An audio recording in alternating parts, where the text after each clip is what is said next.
আচ্ছা, জীবনে কখনো কোনো মৃত ব্যক্তিকে গোসল করিয়েছেন?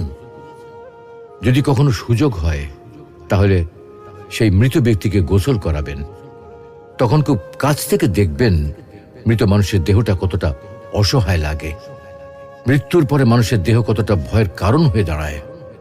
সুযোগ পেলে রাতে লাশটা পাহারা দেবেন, তখন বুঝতে পারবেন প্রিয় মানুষটার লাশ রাতের বেলায় আপনার কাছে কতটা অদ্ভুত লাগে, কতটা ভয়ের কারণ হয়ে ওঠে, কতটা আতঙ্কের কারণ হয়ে যায়।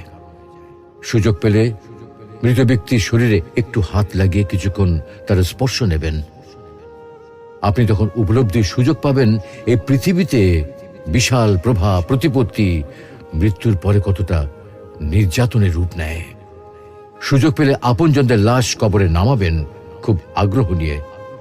শেষবারের মতো মৃতদেহের মুখটি একবার দেখার চেষ্টা করবেন এবং বারবার উপলব্ধি করার চেষ্টা করবেন এই মৃতদের সাথে অনন্তকালের যাত্রার পথে এটাই আপনার জীবনের শেষ দেখা।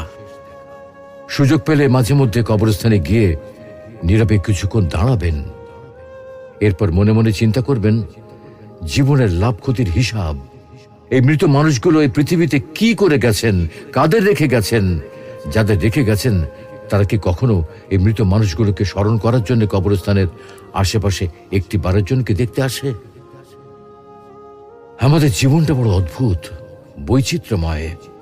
আমরা এর জন্যে ওর জন্যে, ধন সম্পদের জন্যে, ঐশ্বর্যের জন্যে, বাড়ি গাড়ি টাকা পয়সার জন্যে কত না মায়া দেখাই, আগ্রহ দেখাই, আরো চাই আমাদের। অথচ এই জীবনে আমরা মৃত্যুর কথা না ভেবে, পরকালের জবাবদিহির কথা না ভেবে কিভাবে আরো সম্পদ অর্জন করতে পারি সেই চিন্তায় বিভোর থাকি।